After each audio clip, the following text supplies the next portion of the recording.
Welcome to the Veteran Vault, where we honor the courage, sacrifice, and unforgettable stories of the heroes who stood on the front lines of history. Today, we bring you the powerful journey of James Thompson and the brave soldiers of the 24th Infantry Regiment, whose dedication and bravery shaped a legacy that must never be forgotten. Join us as we uncover the battles, struggles, and sacrifices behind their service, and become a member of the Veteran Vault to keep these incredible stories of honor and heroism alive for future generations. When you are in combat, there is no room for mistakes. You either become skilled at your duty or you don't survive doing it.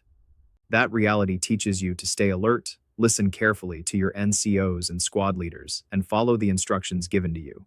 When an attack begins, your focus is on one thing: completing the mission and reaching the objective. There is no time for distractions. You move forward, you do your job, and you keep pushing because the mission comes first.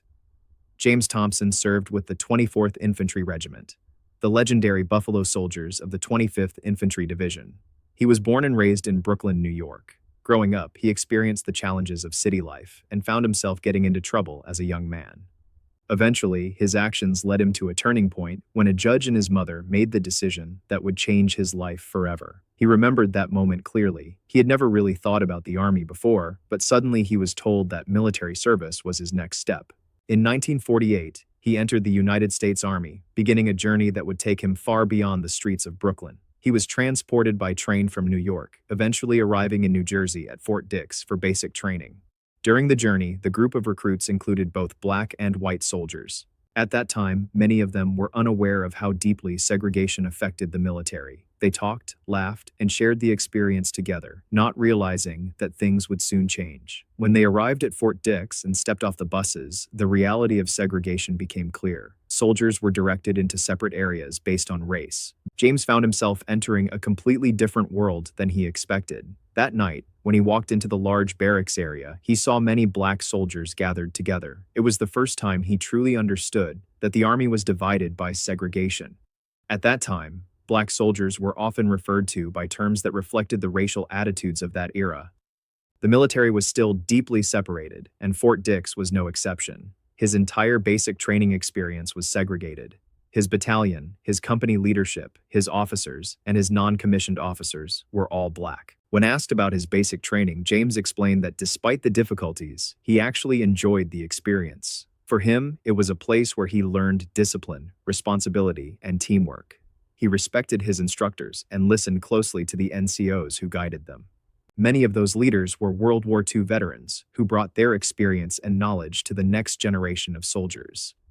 James understood that staying on the right side of his sergeant was important.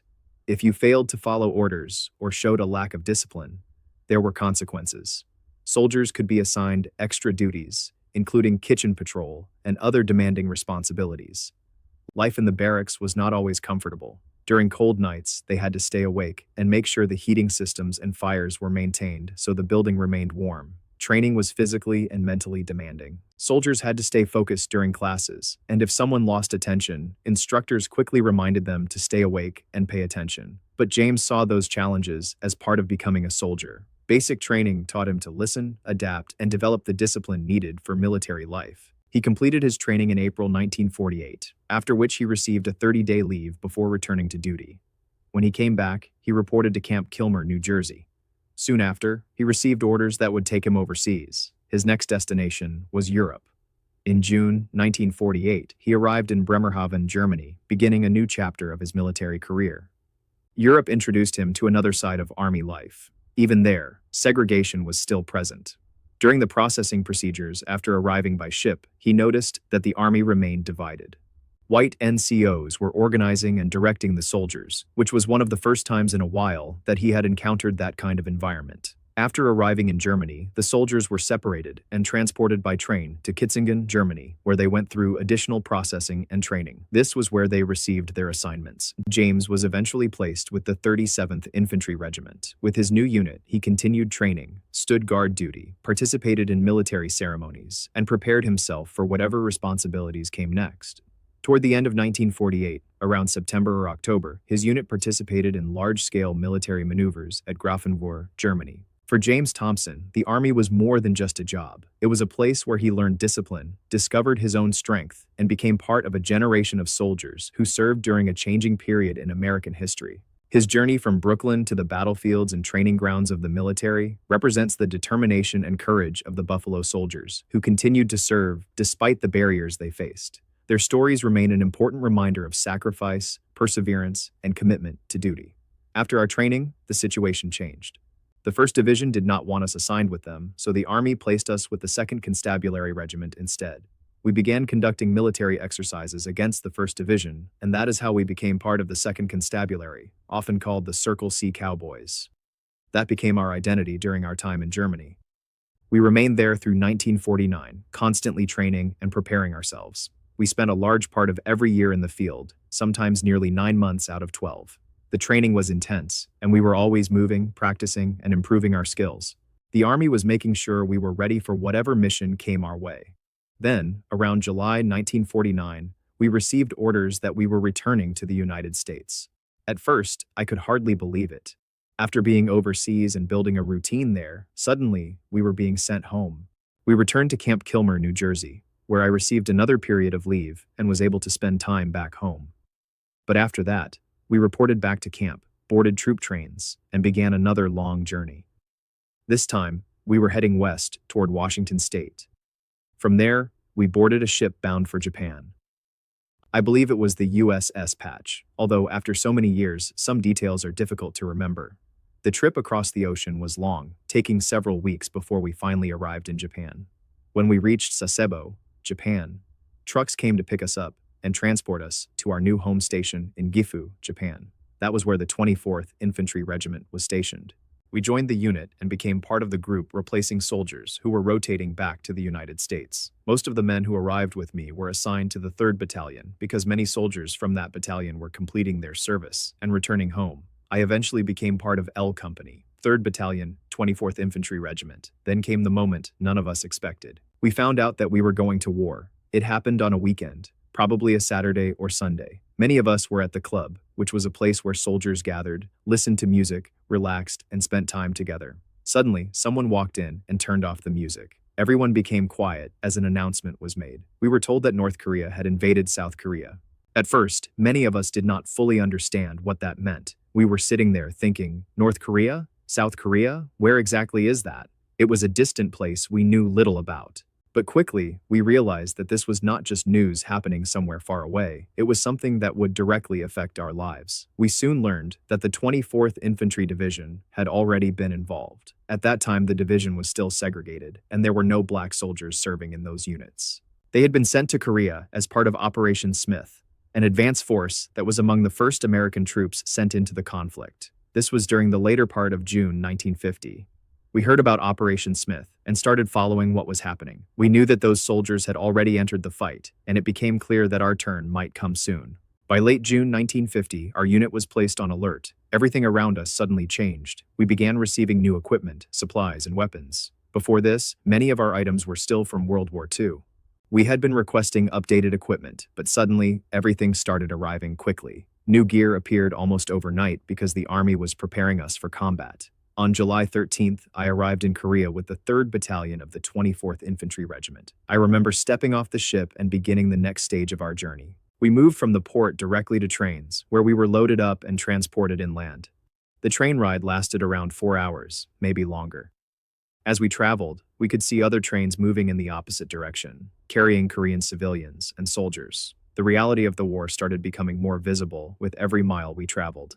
After leaving the train, we climbed onto trucks and continued moving for about an hour until we reached an assembly area. We spent the night there, waiting and preparing for what was coming next. The following morning, our battalion sergeant and squad leaders were called forward to receive information from company headquarters. When they returned, they gathered us together and delivered the news. We were moving out the next morning at 4 o'clock. Our mission was to help recapture the town of Yecheon. North Korean forces had pushed South Korean troops out of the area, and the location was important because it served as a key junction. Taking control of that position was our objective. That morning, everyone prepared for combat. We checked our ammunition, loaded our grenades, inspected our weapons, and made sure all of our equipment was ready. Every soldier understood that this was no longer training. This was real. We moved out around 6 o'clock in the morning. Before we advanced, the field artillery began firing a heavy barrage toward enemy positions. The sound and power of those artillery rounds marked the beginning of our first major movement into combat. When the artillery fire lifted, we started advancing toward Yechon. For many of us, this was the moment when everything we had learned in training became reality. The discipline, the lessons from our NCOs, and the months of preparation all came together. We were no longer soldiers practicing for war. We were soldiers entering it. Landing in Korea was a moment that changed everything. One minute you were arriving in a foreign country, being moved onto trains and trucks without really knowing where you were headed, and the next moment you realized the reality of the situation. You were not there for training anymore. You were there for war. When we arrived, we were surrounded by the men we had trained with and the friends we trusted. I'm not going to pretend I wasn't afraid, because I was. Anyone who says they were not scared walking into combat is not telling the truth. I was scared, but I wasn't going to show it, and I believe the other men felt the same way. None of us wanted to admit our fear, so we relied on each other. We stayed together, moved forward together, and did what soldiers do. Our first major fight was the Battle for Yekon. It lasted around 16 hours of intense combat. L Company was leading the way, and we were the point unit moving into the town. I was the first man out front under Lieutenant Dillon, our battalion commander. The responsibility was heavy, because being the point meant you were the first one facing whatever was ahead. I have to mention the 159th Field Artillery Battalion, because they were incredible. They were one of the best units supporting us. During their time attached to the 24th Infantry Division in Korea, they never lost a single artillery weapon. That level of dedication and professionalism was something every soldier respected. The first time I truly understood that the enemy was shooting back happened when we entered Yechon. As we advanced, suddenly rounds started coming toward us. Instinct took over. Everyone dropped to the ground. You hear bullets flying, and you realize this is real. I remember Sergeant Environment telling us, "Don't just lay there, fire back." We began returning fire. Then came the next order. Get up, keep moving. That was combat. You moved forward while the enemy was trying to stop you. We advanced by moving, taking cover, firing, and pushing ahead. Soon our heavier weapons were set up. Machine guns opened fire, supporting our movement as we continued forward. The 2nd and 3rd battalions moved in as well, helping surround the enemy positions. After hours of fighting, we finally secured the town. As we continued through Korea, every battle taught us something. Combat changes you. When you are fighting, you either become better at your job or you don't survive. You learn quickly. You listen to your NCOs, your squad leaders, and the men who have experience. You follow orders because your life and the lives of the soldiers beside you depend on it. Yes, you become tougher. You become more aggressive because that is what combat demands. When you are given an objective, your mission is to take that objective. There is no room for hesitation. You move forward because the goal is clear. Sometimes we would make progress, only to be pushed back. Then we would regroup, reorganize, and attack again. One example was Battle Mountain. We fought over that position again and again. In just 30 days, we captured that mountain 19 different times. We would take it, the enemy would push us away, then we would return and take it back. It became a constant struggle. They would fight to regain it, and we would fight to hold it. But by the end of that month, we finally controlled the mountain and continued moving forward. In 1951, during the crossing of the Han River, I experienced another moment that I will never forget. In March, we received orders from higher command that the 24th Infantry Regiment would cross the Han River. The purpose was not just to move across the river, but also to create a diversion. The plan was to make the enemy believe our main crossing point was where we were moving, forcing them to shift their forces away from other areas. This would allow the 27th and 35th Regiments to cross and help surround the enemy. Early that morning, around 5 o'clock, artillery began firing. Under that protection, we started moving across the Han River. Once we reached the other side, we continued advancing. During the movement forward, our automatic rifleman was hit and went down. Without hesitation, I picked up his weapon and continued moving. At some point during the fighting, I was hit. The impact knocked me backward and sent me down into the river. That wound ended my combat service in Korea. It was the moment that earned me the Purple Heart, but it was also a reminder of the sacrifices made by every soldier who fought beside me. When I look back on my military career, there are two things I am most proud of. The first is that I served with the 24th Infantry Regiment. The Army helped me become a man, a soldier, and someone who understood discipline, responsibility, and commitment. The second thing I am proud of is something personal. Because I joined the military, I met my wife. We have been together for 68 years. She stood by me through everything, including the difficult times after the war. I was close to becoming an alcoholic, but she helped guide me back and gave me the strength to change my life.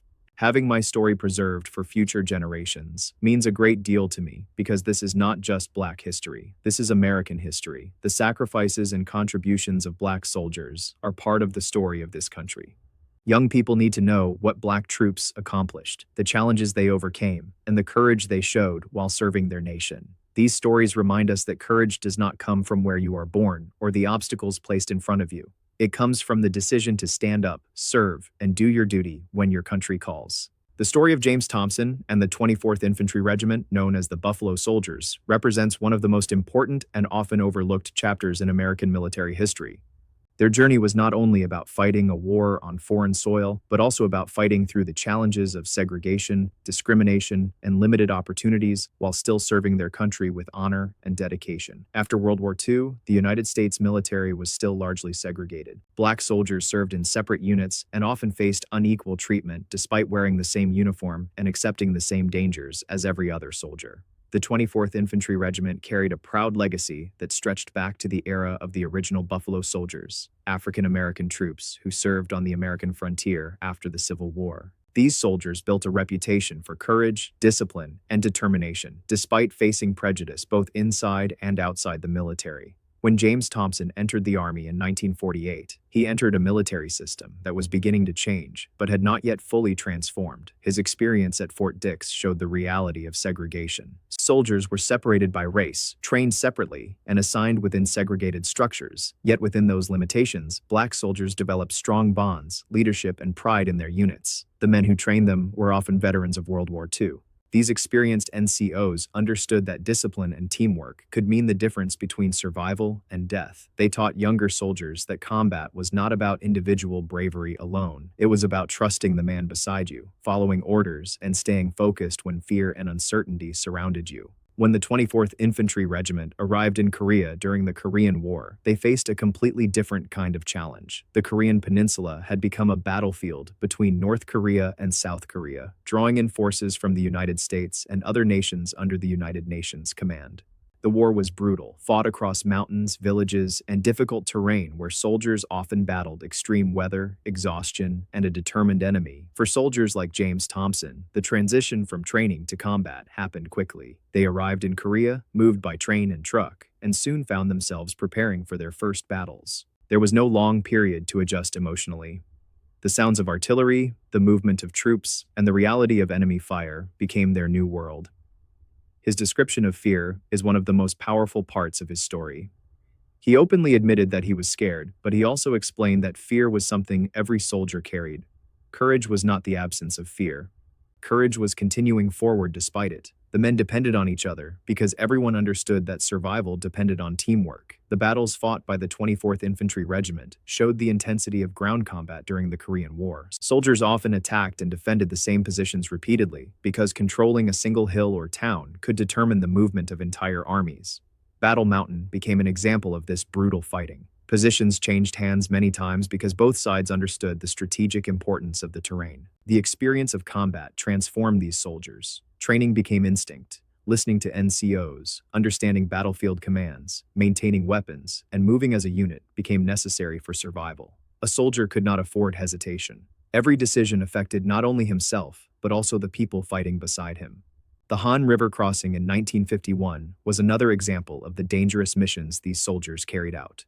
River crossings were among the most vulnerable operations because troops had to move through exposed areas while enemy forces attempted to stop them. Artillery support, coordination, and courage were essential. James Thompson's injury during that operation shows the risks soldiers accepted every day. Receiving the Purple Heart was a recognition of his sacrifice, but the medal represents much more than one moment. It represents every soldier who was wounded, every soldier who returned home carrying memories of war, and every soldier who never came back.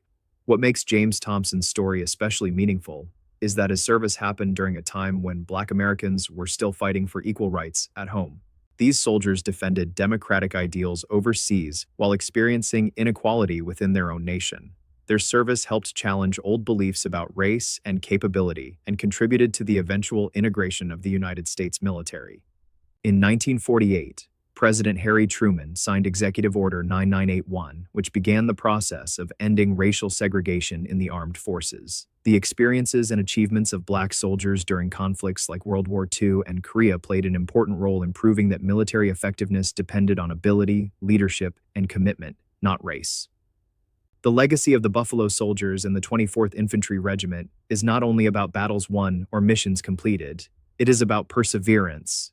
These men served when recognition was limited, when opportunities were restricted, and when they had to overcome challenges that many other soldiers did not face. Stories like James Thompson's remind future generations that history is made by ordinary people who choose to do extraordinary things. His journey from Brooklyn to the battlefields of Korea shows the power of discipline, loyalty, sacrifice, and courage. It is a story of a soldier who answered the call of duty, protected his fellow soldiers, and became part of a legacy that continues to inspire. James Thompson's journey is more than a story of war. It is a story of courage, sacrifice, and the strength of the human spirit. From facing segregation at home to standing fearless on the battlefields of Korea, he proved that true heroes are defined by their actions, not the obstacles placed before them. His service with the 24th Infantry Regiment became a powerful reminder of loyalty, brotherhood, and determination. These memories are not just history, they are the legacy of those who fought, sacrificed, and helped shape a better future for generations to come.